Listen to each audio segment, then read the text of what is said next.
Dear friends, this is the story of the people of Ad and their ruler Shaddad. Shaddad was a prominent leader of this nation who attempted to build a paradise on earth. In ancient times, different civilizations rose to power during various periods, and this was the era when the people of Ad were at the peak of their glory. Among the settlements of the people of Ad, a city named Iram became especially famous. Though its original name might have been different, it is referred to as Iram in many historical narrations. This city was known for its tall pillars. The word imad, pillars, comes from the root word amud, meaning column or support. There were two known groups of the Ad people. One of them is called Ad al-Qadim, or Ad of Iram. They were descendants of Ad, son of Oz, son of Iram, son of Shem, son of Noah, peace be upon him. Because of their ancestor, they were known as Ad of Iram, and they named their city after him as well. Their homeland was located near the region of Aden, present-day Yemen. Prophet Hud, peace be upon him, was sent to guide them, but due to their disobedience and sinful behavior, Allah punished and destroyed them. After their destruction, Prophet Hud moved to the region of Hadramaut. He lived in the area known as Akaf, where he eventually passed away. This nation had achieved a high level of advancement and prosperity. Allah had blessed them with extraordinary physical strength and stature. It is said that the average height of a person among them was at least 12 yards. Their power was such that a single man could lift a massive rock, which even several men together couldn't move, and hurl it with one hand. With their strength and dominance, they took control over all of Yemen. Among them, two kings became especially known for their grandeur and might. The two were brothers, one named Shadid, the elder, and the other Shaddad, who succeeded him on the throne. Together, they seized control over vast territories and amassed immense armies and treasuries. The story of Ad of Iram is closely linked with Shaddad, who, after the death of his brother Shadid, took the kingdom to new heights of splendor and power. Many rulers of that time paid tribute to him.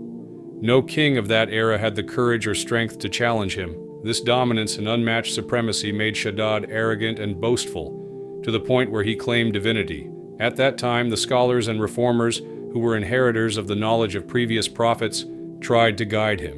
They warned him of Allah's punishment, but Shaddad replied arrogantly, saying, "What more could I gain from worshipping Allah when I already possess such power, wealth, and prestige? People serve others either to gain rank or riches, yet I already have all of that. Why should I need to worship anyone?"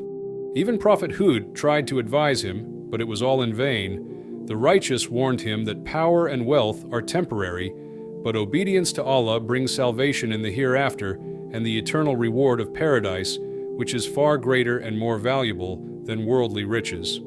Shaddad asked mockingly, "What is this paradise like? Describe its beauty and features to me." So they described to him the attributes of paradise that had been conveyed through the teachings of the prophets. After listening, Shaddad arrogantly declared, "I don't need such a paradise.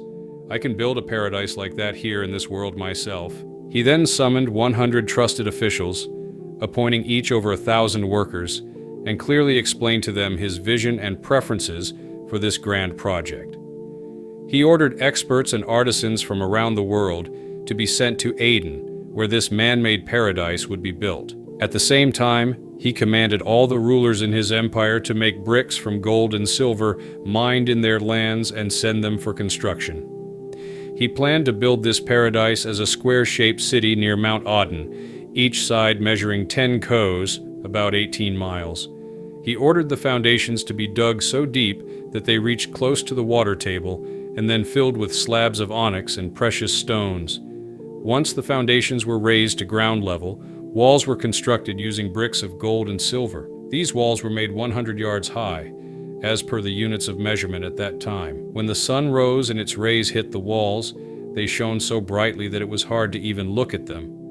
And thus, the outer walls of the city were completed. After the city walls were completed, 1,000 palaces were built within, each palace supported by 1,000 pillars, and every pillar was encrusted with precious gems. A grand canal was constructed through the center of the city, and small tributaries from it extended into each palace. Inside every palace were pools and fountains, with the floors and walls of the canals adorned with rubies, emeralds, corals, and sapphires. Along the banks of these waterways, artificial trees were planted, whose roots were made of gold, while branches and leaves were crafted from emeralds. Their fruits were fashioned from pearls, rubies, and other gems, and delicately attached to the trees. The city's shops and walls were polished with musk, saffron, ambergris, and rosewater to enhance their beauty and fragrance. Magnificent jeweled birds were sculpted and placed on silver bricks, and guards would sit by them in shifts to keep watch. When the construction was complete, the entire city was carpeted with silk and embroidered rugs. Then, different canals were filled with different liquids, some with fresh water, some with wine, others with milk, and some with honey and sweet syrups. The markets and shops were decorated with silk curtains embroidered with gold thread, and every artisan and professional was ordered to resume their work. It was also decreed that fresh fruits of every kind be constantly delivered to all the city's residents at all times. After 12 years of construction, when the city was fully decorated and complete, Shaddad ordered all his nobles, officers, and members of the royal court to settle in it. Then, Shaddad himself set out toward the city with his entire army, overflowing with pride and arrogance. Along the way, he brought with him some scholars and religious reformers, mocking and ridiculing them, saying, "Is this not the kind of paradise you were urging me to bow and humble myself to achieve? Have you now seen the power and wealth I possess?" As he approached the city gates, the people of the city came out to welcome him, showering him with gold and jewels in celebration. As Shaddad approached the city gates with all his pride and grandeur, it is narrated that just as he took one foot out of the stirrup and placed it on the threshold, he saw a strange man already standing there. He asked, "Who are you?" The man replied, "I am the angel of death." Shaddad asked, "Why have you come?" The angel answered, "To take your soul." Shaddad pleaded, "Give me a moment, just enough time to see the paradise I built." The reply came, "I have not been granted that permission." He asked again, "Then at least allow me to dismount from my horse." The angel said, "Not even that." And so, while one of Shaddad's feet was still in the stirrup and the other on the threshold, the angel of death took his soul. Then, the archangel Gabriel, peace be upon him, let out a mighty and terrifying cry, and in that very instant, the entire city, with all its glorious decorations, was swallowed into the earth, leaving not a trace behind. The Quran refers to this in the following words, "Have you not seen how your Lord dealt with Iram, of the lofty pillars, the like of which was never created in the land? After the king and his army perished, the city itself was hidden from human sight. However, it is said that on rare occasions, during the night, people living in and around Aden catch a glimpse of shimmering lights, believed to be from the walls of that lost city. It is also narrated that Abdullah ibn Kilaba, a companion of the Prophet, once passed through that area by chance.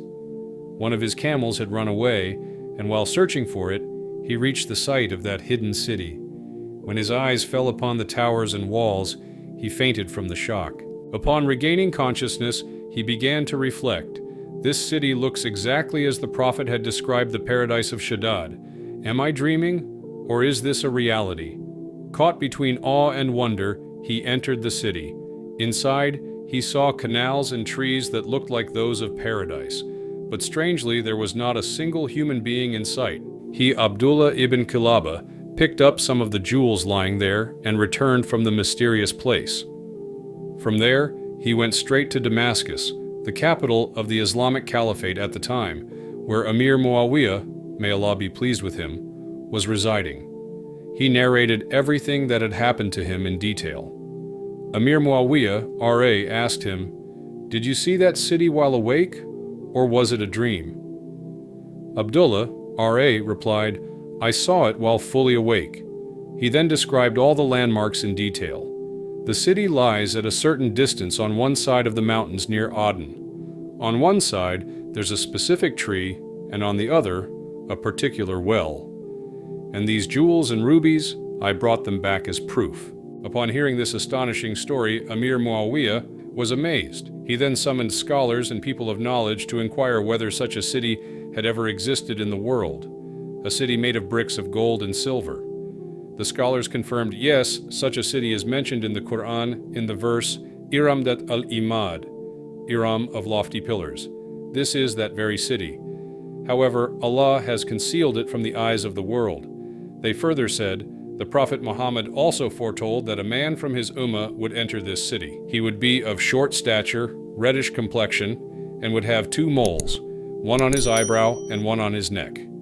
He would arrive there while searching for his lost camel and would witness the wonders of that hidden city.